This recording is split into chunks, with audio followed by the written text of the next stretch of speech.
What's up, everybody? Welcome back to the Unreal Podcast. I'm your host, Devin Wood, a.k.a. the Unreal Devin Wood.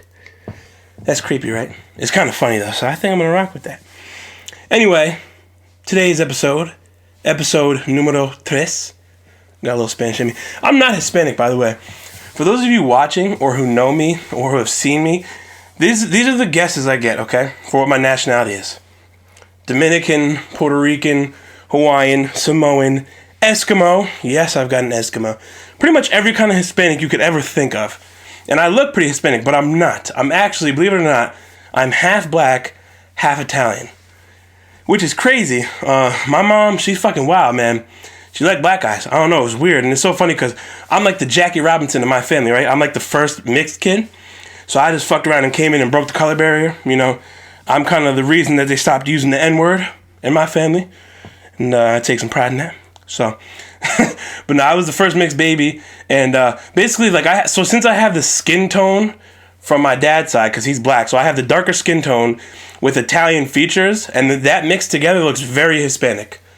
But I'm not. I promise you I'm not Hispanic.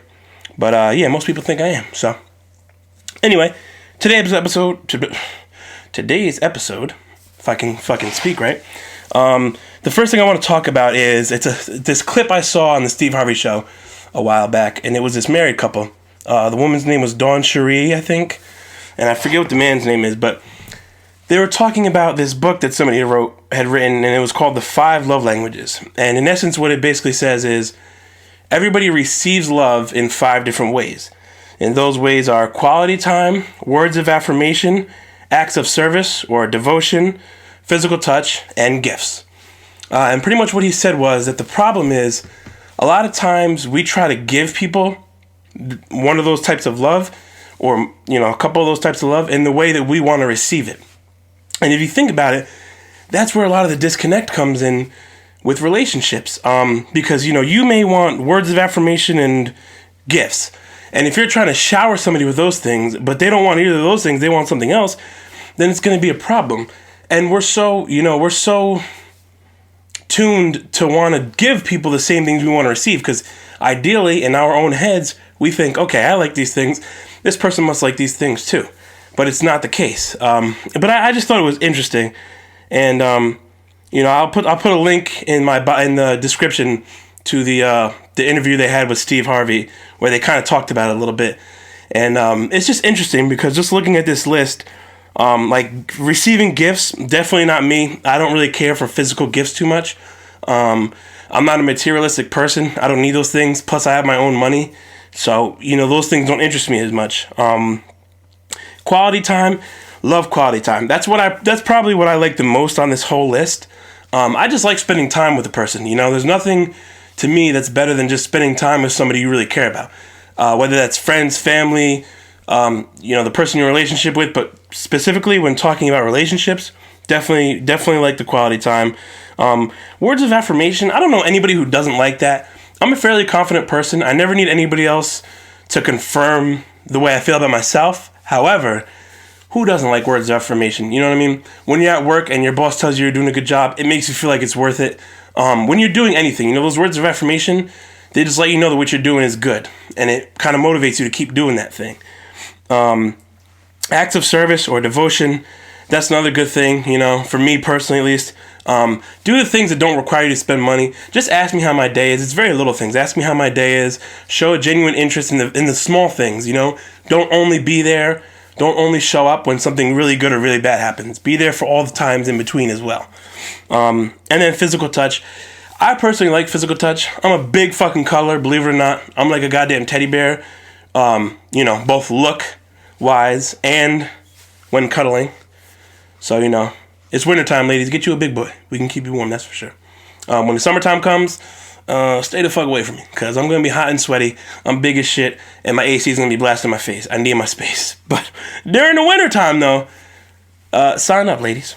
And but yeah, so it's just interesting, and like I said, I'll put a link to that in the description, and you guys can kind of check that out and see for yourself what you might think of it. But I found it interesting. I think they made a couple of good points in that. So yeah, there's that, and you can check that out. Something else I wanted to talk about today. Pending charges. Now, if you guys are like me, which I'm sure most of you are, you probably use an app for your bank account and you check how much money is in your account. You keep track of your charges and so on. The thing about pending charges, right, is if I go to the store and I swipe my card, the money doesn't always come out right away. And I don't really know what determines it. I usually use my debit card. It's probably like 90% of my thing is debit card, and then the rest is credit cards.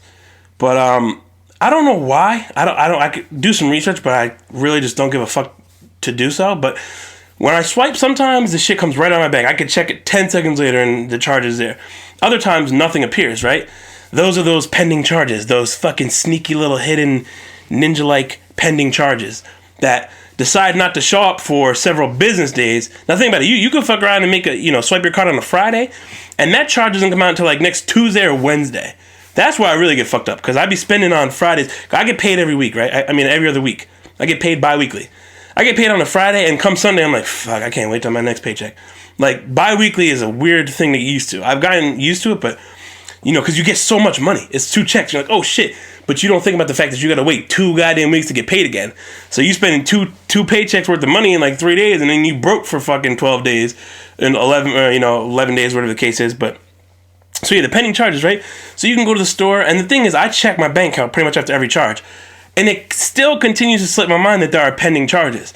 So I might buy something online, or spend money in the app store, or wherever the case is, and these things don't show up. And I keep thinking to myself, oh man, I still got $300. Okay, that's cool. I'm gonna buy something else. Oh wait, I forgot I still had that much. I'm gonna buy something else. This is how shitty my memory is, by the way. So you keep spending, and the next thing you know, a couple of days goes by, and then you check, and all these charges appear, and you're like, $4,000? What the fuck? Next thing you know, you so far in the goddamn negative that you about to just cancel the whole account. You like, how the hell did that happen? But I don't know, man. There's no way. And I don't keep like a written ledger of my spending. I probably should, but I don't. I mean, I don't know anybody under the age of 60 who does. Like, my grandparents do that shit, like, but not me. I'm just like, oh, we going digital. But once again, technology has failed us, has failed me. But yeah, so that's how I usually end up broke-er, because I'm already broke. And then when I spend money that I really don't have, I'm broke-er. So, yeah. But yeah, I don't know. You guys can let me know. I think that's probably a problem most of us deal with. I wanted to talk about a segment I want to introduce to the podcast, and I was going to call it Screenshots Fired. Get it? Like screenshots, shots fired. Clever, right? Basically, the concept of it would be, and I already kind of asked people to send me some stuff. I've gotten a few things on Instagram, but I want to wait until I have a big enough assortment of things to choose from to do it, to make it like a 5 or 10 minute segment. And basically what I would do is just I'd pull it up on the screen for those of you watching, and I would also read it off the screen for people who are just listening, and kind of react to it. I already read a bunch of them that people sent me, and I thought they were hilarious, so my reaction would probably be pretty funny for that. But yeah, basically I just want you to send me screenshots, funny screenshots, whether it's you arguing with somebody, or having a back and forth with somebody, or whatever the case may be. I just thought that stuff was interesting. So yeah, we'll see about that, I guess. The daily poll, which I talked about how I don't do it enough in my last podcast, and since then have not done another one. So I probably should get on that. I should probably get on that and start doing those more so I can fucking talk about them, because right now I've got nothing to talk about. I did the one, talked about the one, and that's it. So I'll bring those back at some point. Don't take my word for it, because sometimes I just don't stick to that shit. But I'm gonna try. I swear I'm gonna try it. And then let's see. Oh, another funny thing to talk about. You guys are gonna like this. It's another story, and like I said, I got plenty of these. And you'll notice a lot of them are from like high school and before high school. Like after high school, I settled down. I grew up. I'm not a child anymore. I'm a grown adult, and I take life seriously, and I don't do idiotic things. At least not things I'm willing to talk about on this podcast. But for the old shit, I got a story. So I was probably, let me think, I must have been maybe 12 or 13 at the time. And I was at my house, and I had a buddy of mine sleeping over. And we were bored, and, typical 12 or 13-year-olds, we, had to constantly be fucking entertained. So I came up with a genius idea. I was like, yo, let's go egg my neighbor's house. Now let me pause there. Let's just take a step back. Let's think outside the fucking box here, right? Like, back then, I'm in the fucking box. Like, I am the box. Now that I'm older, I take a step back, and I really start to analyze things. Like, before I even go any further into the story, I say, let's go egg the neighbor's house. There is such a minimal possibility of me getting away with that. Like, that just completely went over my head at the time. In my head, I'm thinking I'm invincible. Like, oh, we're going to egg the fucking neighbor's house, right?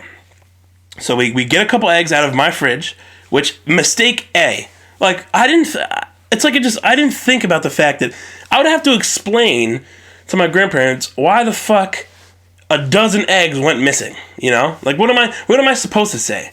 That fucking egg thief that you've been hearing about in the news, he came around and I tried to stop him, Grandma, but he overpowered me and he stole all the eggs. It was crazy.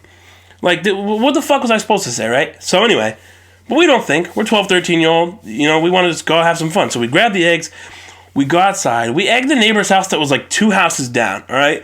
Like, we were just being lazy pieces of shit. Like, we could have easily went to a further house that wasn't so fucking, like, where I wasn't right next to the crime scene. But no, we chose 2 houses down, and we thought that was feasible. So we go down, we threw maybe half a dozen eggs, and then we ran back, we jetted back to my grandparents' house, and we went in the house. Now, also, let me just tell you that the people who we chose, it's almost like it's like they fucking are descendants of, like, whoever invented all these lighting companies. Like, their fucking lighting setup outside was fucking fantastic. It was superb. The lights that they had, they probably saw us coming before we left my fucking house.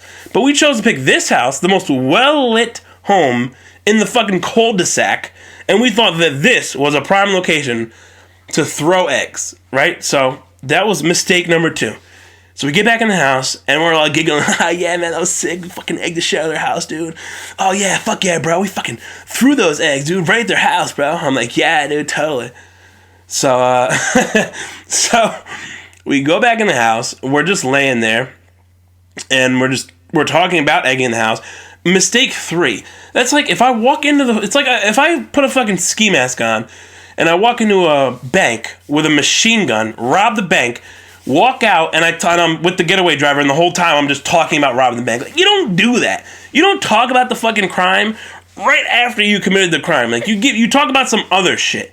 You talk about, like, the fucking U.S. Open and tennis and, like, stupid shit. You talk about fucking how your stock market is doing. You don't talk about the crime right after.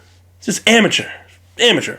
So, the next day, we wake up, we think we've gotten away with murder, We think we pulled it off. We egged the house, and we really stuck it to them. And also, side note, these people never did anything to us. Like, there were other neighbors who were huge dicks who had, like, really pissed us off and done awful things to me or, like, my friends and family. So many other targets we could have chosen that would have made a lot more sense, but no. We picked the innocent, fucking well-lit home, and we chose that as our target for reasons that are just absolutely beyond me. Anyway, we wake up, I go in the kitchen, and there's my grandparents sitting there, just looking utterly disappointed, but also unsurprised, as if they expected this sort of childish behavior from me. Granted, I was 12 or 13, but still. So, I go in there and I'm like, oh, hey, Grandma, what's up? How are you this morning? I'm trying to be super nice. I love that robe. It looks really good. How long have you had that robe? This is the same robe I've had for the last 10 years. Oh, really? Oh, did you you used a different fabric cleaner or something, didn't you? It looks good. The colors are really popping, and your belt looks, fit really good. And also, your hair looks good, Grandma. I've ever told you that? Look, you're so beautiful. But she was not born yesterday. She clearly knew what I was trying to do. I was trying to butter her up. She caught on, and she said, knock it off. That was her favorite phrase, knock it off. And once you hear that, you're like, oh, fuck. So she's telling me to knock it off. And then she's telling me, and this is what she used to do. See, she used to trap me, right? She used to give me the opportunity to out myself and be honest, and I fell in the fucking trap time and time again. Instead of being like, I know you egged that house, or, why did you egg the neighbor's house? Instead of doing that when she really did know, she said, so what did you guys do last night? What a shit question. Why would you present me with such an open-ended question when you know I'm going to lie my ass off? So what did you guys do last night? We were just playing some video games, just hanging out, had a few snacks. We were asleep by like 10. Meanwhile, I fell asleep 20 minutes before I had this conversation with her. And she's like, oh yeah? Okay. And, do you know what happened to the eggs? I thought we had a bunch of eggs. Oh, I don't know. I don't even like eggs, really. I haven't had eggs in a long time, Grandma. I don't really know what happened to the eggs. I haven't seen the eggs. The eggs? I don't really know about the eggs. And then, and also, here's another mistake. I kept referring to the item that got me in trouble way too much. I said eggs 50 times. I said eggs more in that conversation than I had ever talked about eggs previously in my entire life. So she's like, "Oh, really? That's funny." She's like, "Oh, did you know that the neighbor's house got egged last night?" And oh my goodness, hold on, stop right now. I completely forgot about something. Let me backtrack a bit. I'm not as stupid as I made myself out to be, because I actually did try to figure out a way to defer the blame. So what happened was, after we finished egging, then we came inside. I can't believe I forgot about this. We came inside, and I'm sitting there, and after 20 minutes, I'm like, they're probably going to know it was us, which is, I should have had that thought right before I even did it. But I'm like, they're probably going to know it was us. And so we concocted this genius plan. I said, okay, we had maybe 5 or 6 eggs left. I said, we're going to egg the house, our own house, okay? And then we're going to claim that other people came to egg the house. So we did. We threw about 3 or 4 of the eggs at the house. And then I thought to myself, wait a minute. We're going to have to say how we knew that other people egged the house. I've got it. This is what we're going to do. We're going to throw 3 of the eggs at the house. The last 2 or 3 eggs, we're going to throw them. We're going to place them accurately in the street. And this is our story. These kids came by. They were egging houses. And we came outside with our own eggs. Threw the eggs. They ran. End of story. So, okay, fast forward. Now we're in the conversation. Now I'm trying to explain myself. And the way that I had planned this story in my head sounded a lot better. But when I explained it to her facial expression just blatantly screamed, this is fucking stupid. So I'm telling her, I'm like, Grandma, excuse me, I'm like, Grandma, you wouldn't even believe it. These kids came by, these teenagers, they came by and they were throwing eggs at people's houses. Did you see? They got our house. They threw eggs at our house, Grandma, so I couldn't let it happen. I had to run out there. So we ran out, and we ran out with eggs, and we threw them at them. But we didn't hit them. But you can even look in the road right now. You'll see the eggs, because I swear we threw them. Now, if that story were to be true, right, we'd be down 2 or 3 eggs maximum. There's a whole fucking carton of eggs not in the refrigerator that was there when she went to sleep. So finally, she calls me out. She's like, all right, you can stop now. I know you did it. And you're going to go apologize. Now, that's the worst part, right? Parents, instead of just grounding you or something, they make you own up to your mistake big time. She's like, you're going to go down there and you are going to apologize, mister, because that is not okay and that is not how I raised you. That's what it really was, right? She didn't give a fuck if people thought I was a badass kid. She gave a fuck if people thought, you know what? Those people, they're not raising him right. They are not raising him right. And this is an issue. No, she was trying to keep up her own rep, right? She got rep on the streets. She's granny. You know what I'm saying? She fucking raises kids and grandkids, and she does that shit right. She don't raise no fucking egg throwers in this house. So I went down there. Oh, here we go with the fucking train again. Sorry, guys. I live right next to the train. I can't get out of here soon enough. But anyway. So I went down there, and, I did the typical head down, hands at my side, kind of just, kicking around. And they opened the door, and they knew it was up because my grandmother already told them everything. They opened the door, and they're like, hello, Devin. I'm like, hi. And they're like, is there something you'd like to say to us? And I'm sitting there just doing anything but making eye contact. I'm like, I come to do some eggs at your house. And, eggs. Not even just not. I can't just come out and say, yes, I threw the eggs, you caught me. I gotta beat around the bush until there's nothing left but the bush. And they're like, yes, we know. We know what you did. And we've cleaned it. Don't worry, we've cleaned it. But we're disappointed in you. And in my head, I'm like, do you even have a right to be disappointed in me? Like, I don't know if you had expectations for me, but if you did, that's your own fucking fault. You should have no expectations of me. I am not your child. And plus, I'm bad as shit. So, you fucked up from the jump. But, so I finally apologized, and I went back. Still got grounded. Like, my grandmother hit me with that fucking... She hit me with that double. She said, you're going to apologize and you're fucking grounded. But, yeah, I used to do a lot of really stupid and unnecessary stuff when I was a child. I think we all did. But... me probably more so than a lot of people. So like I said, I've got a lot of good stories, and at some point I'll come back to all those stories. But excuse me while I take a sip of my beverage. Refreshing. So now I'm kind of spitballing. I didn't really have much written down for this one, but you know what? I'm not done, because just now I had a fucking straight up Jimmy Neutron brain blast. I know something I want to talk about. And it's more of a serious thing this time. I opened serious, I went funny in the middle, and we're finishing serious. We got ourselves a real serious sandwich going on here. But I wanted to talk about, this is something I bet a lot of people can relate to. I want to talk about why we would stay in a relationship that we know is not good. We know it's doomed. The clock is ticking on this relationship, but we stick around anyway. Right? Instead of being adults and saying, you know what? We're 3 years in. We know this is not going to work. Let's just cut our losses. We'll stop it here. We'll go our separate ways and wish each other the best. That would be the adult, logical thing to do. But instead, we say, you know what? We're going to stick in this for fucking 10 years, only to realize something we could have done, 10 years earlier. And I think I figured it out. We find comfortability in what's familiar. So basically, I feel like a lot of people in their heads or in your own head when you're in these situations, because again, you're not thinking logically, the blinders are on, and in your head, it's simpler and less dangerous to stick with somebody because you know what you're gonna get, even though that what you're gonna get is bad. It's simpler to stay in that situation than it is to go explore the unknown, and exploring the unknown means dating and meeting new people, right? Because a lot of times we just don't want to admit that it's not working. We don't want to admit we've already wasted time. Why don't we stop wasting time? Instead, we just stick with it. And that's really unfortunate because, like I said, if you're with somebody, it's like the same concept of, okay, if you have a really old car, right?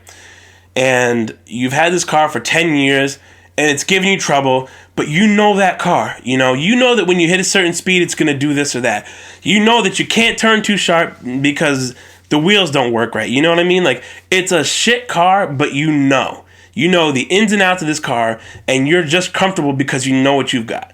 As opposed to going out and test driving all these different new cars and trying all these different new things because, yeah, that car might seem great right off the bat, but what happens when you drive it for a couple weeks or a couple months or a year? You don't know, right? But truthfully, that's not the better thing to do. At least most of the time, I don't think that's the better thing to do.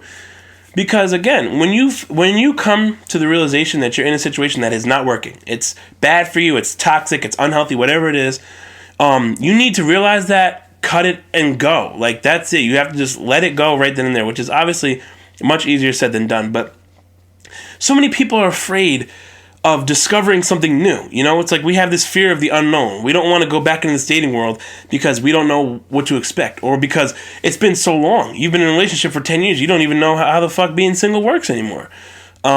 So my advice to you, to the people in those situations, would be cut your losses, understand when you've been in a situation for too long and that you shouldn't make it too much longer, and go out and explore, When you get out of those situations, work on you. Make yourself happy again. Be comfortable with who you are first. And then go out and explore and have some fun and discover something new. It is exciting. It's terrifying, but it's also incredibly exciting to go out and meet new people and try something new. as opposed to just going through the same old song and dance when you just know it's not ever going to be anything more, right? It's the safe bet, yes. But is it the thing that's going to make you happy? Ultimately, no. At least I don't think so. But what the fuck do I know? I'm just a guy in front of a camera with a microphone. So, yeah, that's my last little bit of advice. I like doing these because most people who already know me or who follow me on Instagram or Snapchat or whatever, I'm like the funny guy. But this is cool because this is a place where I can come and actually talk about things that I feel strongly about that are not just, comedic topics. So I really enjoy doing this. I actually really do. This is really fun for me. I'm so far getting it to be a weekly thing. I'm going to try to keep up with that. I'm going to have a lot of different transition over the next couple months, but once I settle in, it'll become an even more steady schedule. I don't know if you guys can tell, but I got my lighting set up a little bit better. I've got my microphone from last week, so I'm stepping it up slowly but surely. I'm getting there, but I really enjoy doing this. It's definitely something I'm going to stick with, and it gives me a chance, like I said, to come here and kind of talk about things that I don't normally get taken seriously on when I talk about it. So anyway, I think that probably about wraps it up for this one. Send me... I want you guys to keep interacting with me. Send me things that you want me to talk about. Ask me questions that I can answer on here. Send me the screenshots for the Screenshots Fired segment that I want to do. I'll try to get up more of the daily polls. I'll probably start calling them weekly polls if I can even keep that up. Just ways to get you guys to interact with me. Of course, a lot of people reach out to me, and I'm almost always responding to people. But I think it would be a lot cooler for me to actually be able to talk about things more in depth, and this is a great place for me to do it. So, yeah, that's it for this episode. I guess I'll see you guys next week. Peace.